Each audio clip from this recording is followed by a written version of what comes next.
मैं नासिर हुसैन आप सबका एनएच अकेडमी में वेलकम करता हूं। दोस्तों आज हम लोग जो पढ़ेंगे हम जो समझने की जो कोशिश करेंगे हम लोग, बल्कि किसी भी टॉपिक को हम पढ़ेंगे नहीं, आज हम लोग बिल्कुल समझने की जो कोशिश करेंगे कि वो राज्य व्यवस्था या फिर पॉलिटी से हर बार बीपीएससी में कौन कौन टॉपिक से हर बार जो मैक्सिमम जो सवाल पूछा जाता है, हम उन्हीं के टॉपिक्स को हम देखेंगे कि किससे कितने सवाल, कौन से साल में कितने सवाल पूछा गया, उन्हीं को हम लोग देखेंगे। देखिए, हर कोई इस बुक का नाम जानता है, इसका नाम है घटना चक्र। हर एक स्टूडेंट जो भी आपका बीपीएससी का सॉरी तो जितने भी लोग बीपीएससी का प्रिपेयर कर रहे हैं तो अब उसको ये तो बुक की जरूरत है ही, क्योंकि इसमें पीटी से जो जिनके पास नहीं वो जरूर ले, क्योंकि पीटी से जुड़ी हुई जो क्वेश्चन जितने भी है इसी में प्रीवियस ईयर्स का आपको मिल जाएगा, क्योंकि बहुत सालों का है।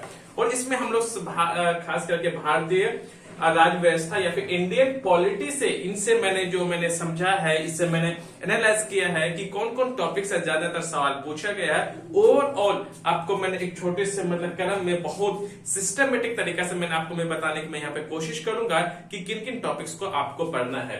अगर हम देख लें कि राज्य व्यवस्था से इंडियन पॉलिटी से 10 से 12 सवाल हर साल तो मैक्सिमम आपके पूछे ही जाते हैं। और इससे पहले वाले वीडियो को मैंने हिस्ट्री का, जो कि सारे बच्चों के एक फेवरेट सब्जेक्ट तो नहीं कह सकते, लेकिन बहुतों का होता है, अगर नहीं भी होता हो तो होना पड़ेगा, क्योंकि उससे सवाल तो आपका भरपूर आता ही है। मैंने उसके बारे में बहुत अच्छे से बता के रखा है।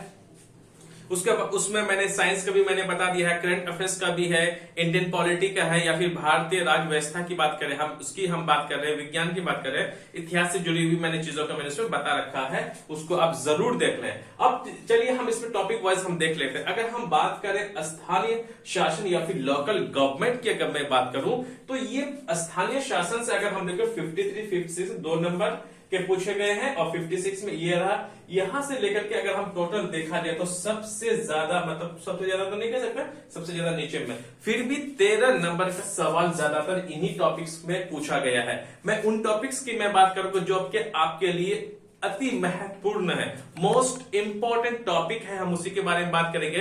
जो मैंने टॉपिक रखा सिर्फ आपके इंडियन पॉलिटी में या फिर भारतीय राज्य व्यवस्था में इतनी ही सारी टॉपिक्स नहीं है, बहुत सारे टॉपिक्स है। क्या सबको पढ़ना जरूरी है? नहीं, फिलहाल तो नहीं पढ़ना, पहले अब इन सारे टॉपिक्स को पढ़ना है। पढ़ने का मतलब ये नहीं कि आप पढ़े और भूल गए, नहीं, पढ़ने का मतलब आना चाहिए A to Z, आपको बातें आनी ही चाहिए, तभी भी आपका इससे जो बेनिफिट है तभी आप उठा पाएंगे। अदरवाइज ऐसा नहीं कि आप पढ़े, बहुत सारी चीजें इकट्ठा हम कर लिए, नहीं, अब जो भी पढ़े उसमें आपको तर्क सहित, आपको जो तथ्य समझ करके तथ्य के साथ आपको आना चाहिए एकदम। आपको नहीं, जो आपने पढ़ा है उससे सवाल कोई भी पूछ ले तो आपको आना चाहिए। पहले आप इन सारे टॉपिक्स को आपको 1 by 1 बहुत बेहतर ढंग से नोट्स वाइज आप इसको पढ़ लें, उसके बाद ही आपके बाकी को जो टॉपिक्स हैं, जैसे कि अगर पूछा जाएगा कि अब केंद्र और राज्य सरकारों के बीच का संबंध क्या है, relations between central government and state government क्या है, उन सारी चीजों से सवाल बड़े कम पूछे गए हैं, वो फिर आप बाद में देखना है, जो कि पहले आपको इसे देखना है।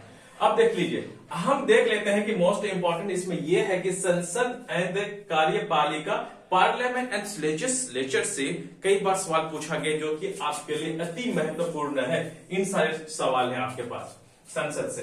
अब हम देख लेते हैं कि हर साल पूछा गया है 53 में, यह देखा, अगर हम 66 में एक भी सवाल पूछा नहीं है, क्या इसको पढ़ना है? जरूरी नहीं है, ज्यादातर सबसे सवाल इसी से पूछे गए हैं। अब हम लोग आ जाते हैं संविधान से, है ना, अगर हम लोग आ जाते हैं एंड और नागरिकता, है ना, यहाँ पे लिखिए संविधान, आप लिख दीजिएगा। अब यहाँ पे constitution and the union citizenship से अगर हम देखें तो वो भी अच्छा खासा हर साल का क्या बनता है, वेटेज बन जाता है आपका 9 नंबर से यहाँ से पूछा गया है। अब हम लोग देख लेते हैं न्यायपालिका या फिर हम लोग जुडिशियरी, यह भी एक इंपॉर्टेंट पार्ट में से एक है। उस पर अगर हम देख लेते हैं, यहाँ से 1 है, यहाँ से कुछ नहीं पूछा गया, फिर 1 नंबर का, फिर 2 नंबर का जो है आपको ओवरऑल अगर हम देख ले तो इनसे कितने 6 सवाल तो आपके बने हैं, क्योंकि ये मोस्ट इंपॉर्टेंट टॉपिकों में से एक है। राज्य सरकार या फिर स्टेट गवर्नमेंट की अगर मैं बात करूं, हर एक स्टेट से जुड़ी हुई जो सवाल है आपके, ये नहीं बिहार से आपको पढ़ना, नहीं, ऐसे तो नहीं पढ़ना है आपको। कुल मिलाकर के स्टेट गवर्नमेंट से जो भी सवाल पूछे जाते हैं आपको उनको देखना है, वो भी कितने अच्छे खासे हैं, 6 नंबर का पूछा गया है पॉलिटी में।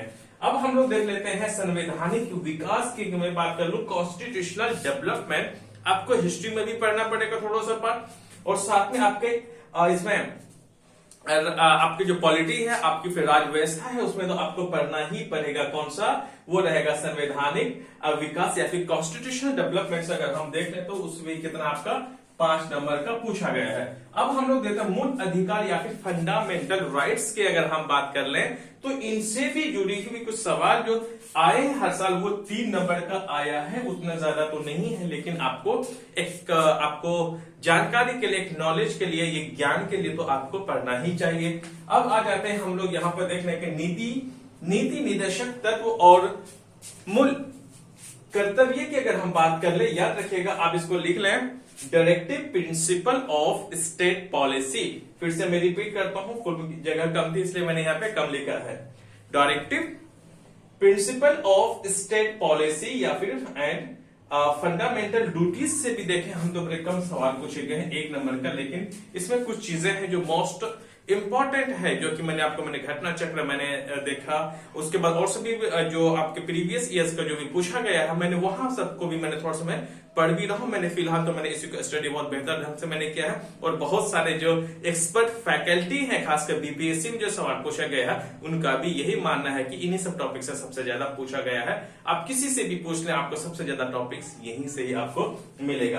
अब हम लोग देखते हैं टोटल, अगर हम देख लें कि अगर 53, 55 में कितना टोटल 9 क्या है सवाल पूछे गए हैं इन्हीं टॉपिक से। आप देते पॉलिटी में सारे 9 सवाल तो आपका यहीं से आ गया है। जब 10 से 12 जब आपका वेटेज ही है तो 9 सवाल तो आपका यहीं से ही आ गया है। अब हम लोग जैसे इसमें फिर कम आया है, लेकिन हर बार अगर हम देखें तो 11 आया, कितना 60 और 62 में अगर 60वीं और 62वीं अगर हम देखें 11 सवाल यहां से पूछा गया है। अगर हम 63वीं की मैं बात करूं तो इससे 12 सवाल यहीं से पूछा जाता है। तो और आपको मुझे नहीं लगता कि और आपको बताना ये भी संभव, मतलब बताना इसलिए जरूरी है कि ये कितना इंपॉर्टेंट है। आप लोग खुद समझ सकते हैं कि कितना ज्यादा इंपॉर्टेंट है। 12 सवाल तो आपके इन्हीं सारे टॉपिक्स में पूछा गया है, तो बाकी को और हम क्यों पढ़े फिर? नहीं, आपको अगर शॉर्ट पीरियड ऑफ टाइम में अगर आपके पास टाइम हो या ना हो इनको तो आपको पहले पढ़ना ही है। फर्स्ट प्रायोरिटी आपको इसको देनी है, पहले आप इसको तरजीह दें। उसके बाद हम 64th में अगर देखें तो यहाँ फिर 10 सवाल फिर पूछा गया है इन्हीं सारे टॉपिक से। अगर मैंने क्या बोला कि डीपीएसपी जो कि ये यूपीएससी या फिर आईएएस के मद्देनजर से करते हुए आपको बहुत ज्यादा वो इंपॉर्टेंट हो जाता है। फिर अगर आप अगर किसी पीसीएस की अगर आप तैयारी करते हैं तो इनसे उतना ज्यादा पूछा नहीं जाता है, क्योंकि जो यूपीएससी के लिए होता है बहुत ज्यादा तर्क, बहुत ज्यादा उसमें एनालिसिस, डीपली आपको क्या करना पड़ता है, अध्ययन या फिर आपको पढ़ाई करना पड़ता है। यहाँ पे सिर्फ फैक्चुअल जो कि एमसीक्यूज बेस में आपको पूछा जाता है। ये मैं पीटी के लिए मैं बता रहा हूँ, याद रखिएगा ये पीटी के लिए है। और साथ में अगर कुल अगर हम देख लें तो आपका 65 में 8 नंबर है और आपका 66 में 6 नंबर है, लेकिन ओवरऑल ऐसा क्या है, आपको 10 से 12 नंबर आपको इन्हीं सारे टॉपिक से मिल जाएगा। So guys, thank you very much.